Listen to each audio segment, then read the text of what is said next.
Hi అండి, అందరికీ నమస్కారం. Welcome to our SLVC channel. ఈరోజైతే మీకు మనకి ఆరోగ్యానికి సి విటమిన్ బాగా అందించే, పుష్కలంగా అందించే పెద్ద ఉసిరికాయలతో క్యాండీస్ అయితే తయారు చేస్తానండి. చాలా ఈజీగా చేసుకోవచ్చు. హెల్త్కి అయితే చాలా మంచిది. మీకు జుట్టు రాలకుండా ఉండటం కోసం, కంటి చూపు కోసం చాలా మంచిదండి ఇది. పిల్లలు లాంటి వాళ్ళు ఇవి తినడానికి ఇష్టపడరు కాబట్టి ఇలా చేసి పెట్టుకుని మనం సంవత్సరం పొడవునా పిల్లలకి ఇవ్వచ్చండి. ప్రాసెస్ చూద్దాం. ముందుగా అయితే స్టవ్ వెలిగించుకుని కొద్దిగా నీళ్ళు అయితే తీసుకున్నాను గిన్నెతోటి. దానిపైన చిల్లులుగా ఉండే ఆవురు పైకి వచ్చేలాగా చిల్లుల గిన్నె అయితే పెట్టుకున్నాను. ఒక అర కేజీ వరకు నేను ఉసిరికాయలు అయితే తీసుకున్నానండి. పెద్దవి రాసి ఉసిరికాయలు అంటారు, మామూలు పెద్ద ఉసిరికాయలు అని కూడా అంటారండి. వీటిని మూత పెట్టేసి ఒక 10 నిమిషాలు అయితే మీకు ఆవిరి మీద ఉడికించుకోవాలి.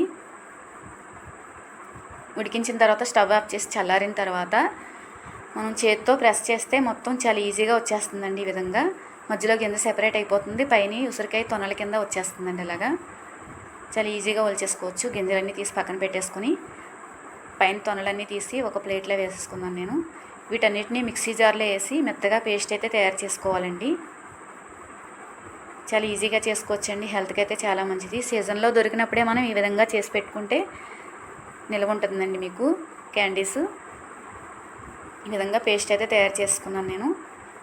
తర్వాత ప్రాసెస్ చూద్దాం.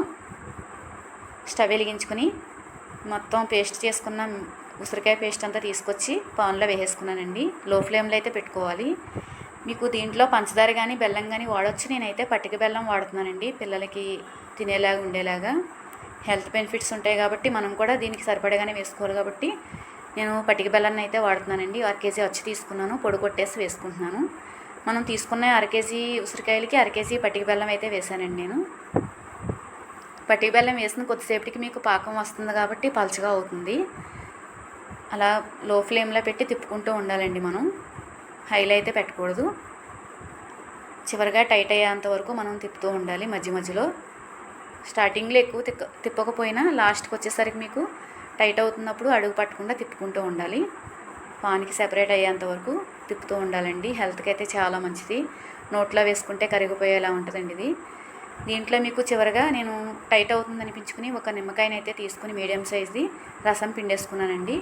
ఎందుకంటే కొంచెం వగరగా ఉంటుంది కాబట్టి మీకు ఈ పులుపు తగలటం వల్ల కొంచెం ఈ తీపికి దానికి సరిపోతుందండి నిమ్మకాయ వేయటం వల్ల. టేస్ట్ అయితే చాలా బాగుంటుంది. పిల్లలకి ఈ విధంగా చేసి పెడితే చాలా ఇష్టంగా తింటారండి. సీజన్లో దొరికినప్పుడే మనం చేసుకోవాలండి ఇది.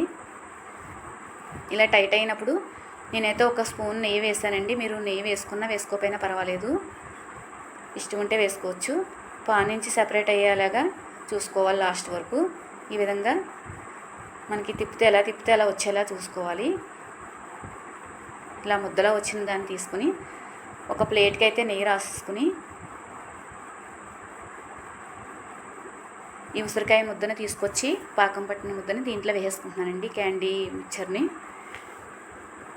ఈ విధంగా వేసేసుకొని వేడివేడిది చేత్తో ప్రెస్ చేయలేకపోతే మనం చేత్తో ఏదన్నా చిన్న కవర్ లాంటిది ఏదైనా పట్టుకుని ఇలా ప్రెస్ చేసుకోవాలండి. వేడిగా ఉంటుంది, చెయ్యి అయితే కాలుతుంది. కొంచెం వేడి మీదే ప్రెస్ చేయాలి కాబట్టి ఈ విధంగా అయితే నేను మొత్తం సరి చేశానండి.